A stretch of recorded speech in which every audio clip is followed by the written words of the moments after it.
Hello guys, dito po tayo ngayon sa bahay namin noon. Ito na yung bahay namin. Lumang-luma na.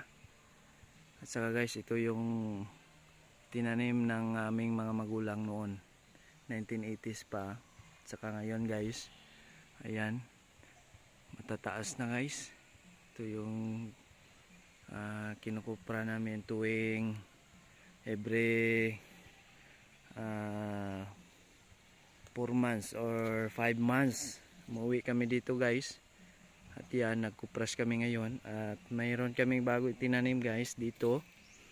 Ayan, ito yung boundary dito guys, yung may coral. Yan, yan yung boundary guys, may coral yan dyan.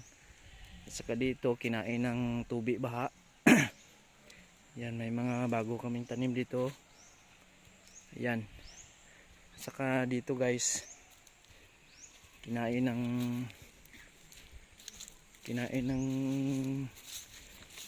tubig dito. Laki yung nakain. Ayan. Ayan guys, kinain ng tubig. Yan ang boundary dyan. Yun. Saka tinaniman namin ng niyog. Ayan. Dito guys, may bago kami tinatanim na niyog.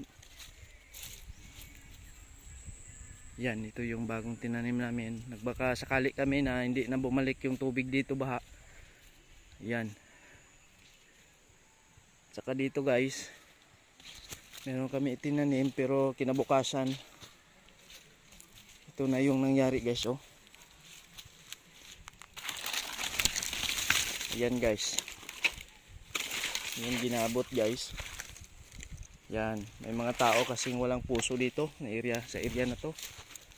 Walang atay, walang batikulon, hindi marunong maawa, hirap nang magtanim ng niyog. Ito yung nangyari guys. Oh, yan. Oh, wala na. Kinabukasan ito na yung makikita mo. Pinaghirapan mo na itanim. So ang nangyari guys, yan, ginabot, ibot guys. Ayan guys. Oh, yan, ito na yung nangyari guys. Wala na guys. Oh, yan. Yung dyan sa kabila guys na linya, hindi nila ginabot, dito lang. Oh, ayan, ang hirap magtanim ng niyog guys.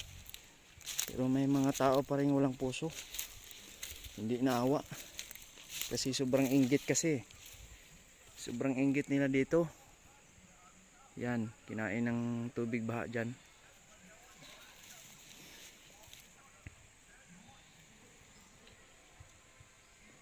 Yan, sayang ng mga bini guys. Pinahirapan mo ang itanim. Pero may mga tao na walang damdamin. Sobrang inggit nila dito guys, kasi yung gusto nila, kukunin nila yung itong lupa na ito. Kunin nila. Kasi sa kanila daw. Totoo yan, sa kanila noon pero ibininta na.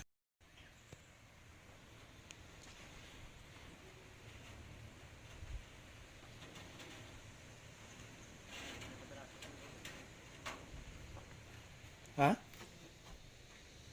Sama na? Ha? Kunding adoy?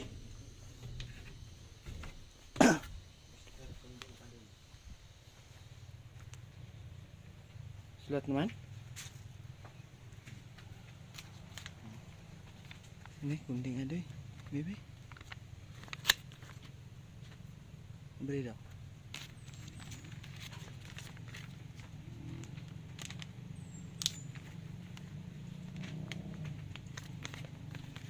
Isa itong dulong.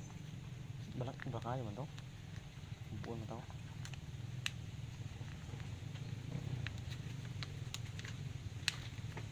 Liter man. Nani dyan dire? Nani dito, kupras.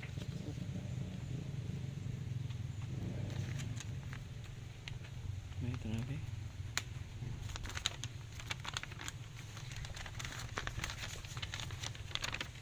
Dito hayag oh.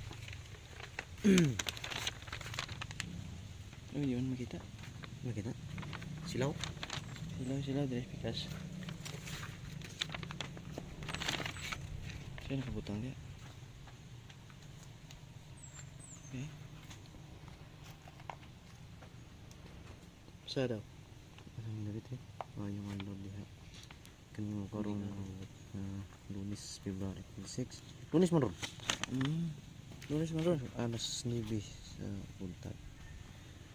Akong tagang ibig. Ay, asumo. Ay,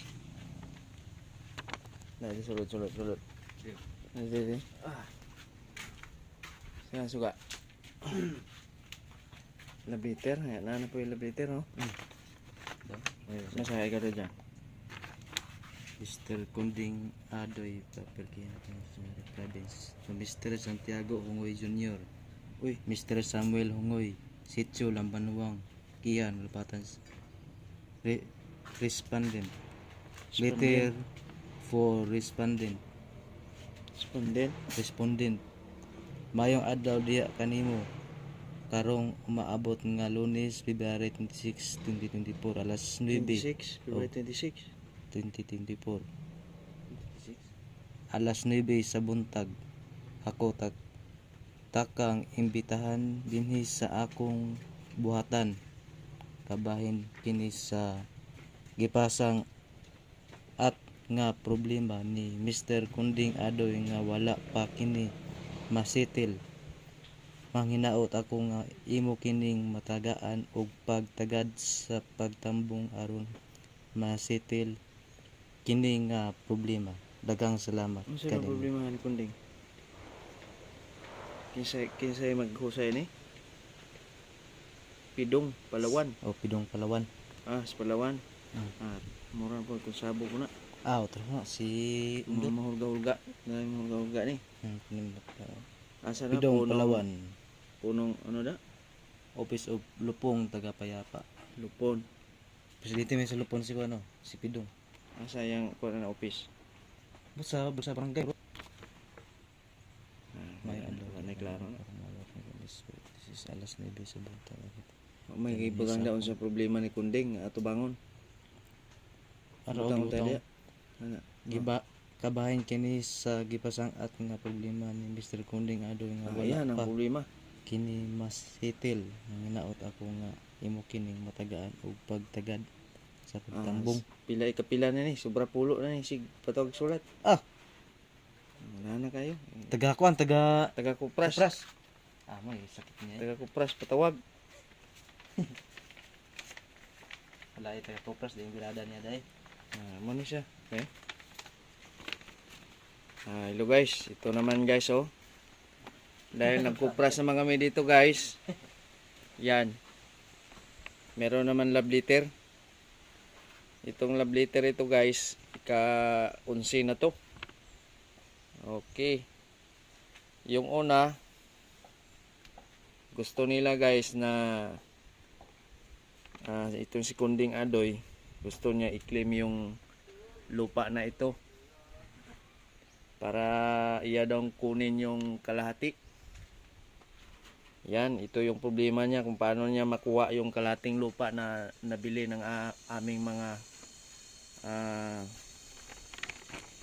mga magulang. Ito ika-11 na ka-love letter. Ang 4 na love letter na ito guys, amin na ipagbigyan namin. 4 na yung una, pangalawa, pangatlo at pang-4 giatubang namon guys. At yung una namin nga pagharap doon sa sa tribal office, ang sabi ni Kunding Adoy, gusto niya makakita ng mga dokumento na itong lupa na to na bili namin. Ngayon guys, nangyari, pinakita namin yung mga dokumento at mga papers, mga kasabutan, deed of sale. Ngayon, nagpatawag naman siya ulit. Yung pangatlo guys is yung sa kanya, bakit barato raw ang pagbili ng aming mga magulang sa lupa na ito. Kaya yun ang problema niya. At gusto niya na humingi naman siya ng kalahati. Itong lupa na ito guys is more than 12 hectares.